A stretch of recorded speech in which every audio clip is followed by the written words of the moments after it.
ঠিক আছে দিদি, আমি অফিস যাচ্ছি, তুই সাবধানে থাকিস। ভাই তুই কিন্তু তাড়াতাড়ি বাড়ি চলে আসিস। তুই বাড়িতে না থাকলে আমার একা একা একদম ভালো লাগে না। আরে তুই চিন্তা করছিস কেন? মেঘা আছে তো, ওসব সামলে নেবে। মেঘা, একটু এদিকে আসো তো। হ্যাঁ বলো। শোনো, আমি অফিস যাচ্ছি, তুমি দিদির খেয়াল রাখবে, সময় মতো ওষুধ আর খাবার দাবার দিও, বুঝতে পেরেছো? হ্যাঁ ঠিক আছে, আমি সব দেখে নেবো, তুমি সাবধানে যেও। ঠিক আছে। এই যে মহারানী, আর কতদিন এভাবে চলবে? ভালোই তো বসে বসে ভাইয়ের অন্ন ধ্বংস করছো। আচ্ছা তুমি ওকে আমার ব্যাপারে কিছু জানাওনি তো? না। না বললেই ভালো। আচ্ছা তোমার একটু লজ্জা করে না এভাবে ফ্রিতে বসে বসে খেতে? একে তো আমাকে সারাদিন বাড়ির কাজ করতে হয়, তার উপর তোমার দেখাশোনা করা।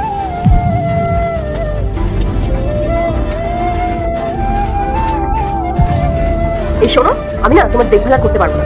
দরকার পড়লে না তুমি একটা আয়া রেখে নাও। আর হ্যাঁ, টাকাটা নিজে থেকেই দিও, আমার হাজবেন্ডের থেকে আবার নিও না। আমি একটু সুস্থ হয়ে যাই, তারপরই এখান থেকে চলে যাব। আসলে আমার তো আর কোনো আত্মীয় নেই যে যার বাড়িতে গিয়ে আমি থাকতে পারবো, তাই জন্যই আমি এখানে আছি। থাক থাক, তোমার আর ড্রামা করতে হবে না। তোমার যেখানে ইচ্ছা তুমি সেখানে যেতে পারো, কিন্তু এখানে বসে বসে আমার স্বামীর টাকা নষ্ট করা, সেটা আমার সহ্য হবে না।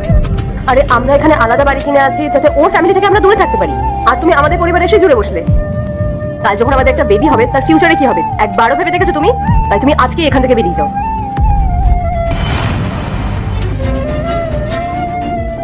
দাঁড়াও, এক কাজ করি, আমি নিজেই তোমাকে বাইরে পর্যন্ত ছেড়ে দিয়ে আসছি। চলো চলো।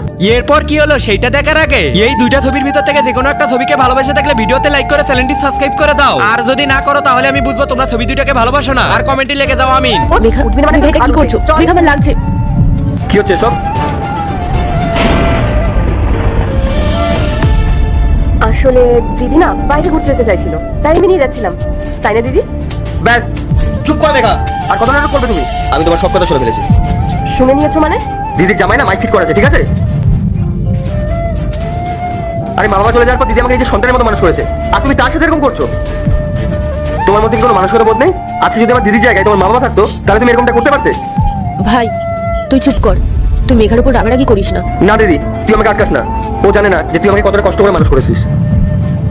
লোকের বাড়ি বাড়ি গিয়ে কাজ করে তুই আমাকে পড়াশোনা করেছিস, আমার ছোটখাটো সব কাজ তুই পূরণ করেছিস। আর আজকে যখন আমার ভালো সময়, আমার দায়িত্ব যে তোর খেয়াল রাখা, আর ও কিনে তোকে এই বাড়ি থেকে বেরিয়ে যেতে বলছে। ইচ্ছে তো করছে এখন ঘাট ধাক্কা দিয়ে তোমাকে বাড়ি থেকে বার করে দিই। তুমি এক কাজ করো, তুমি বাড়ি থেকে বেরিয়ে যাও। যাও। নেক্সট পার্ট চাইলে কমেন্ট করো।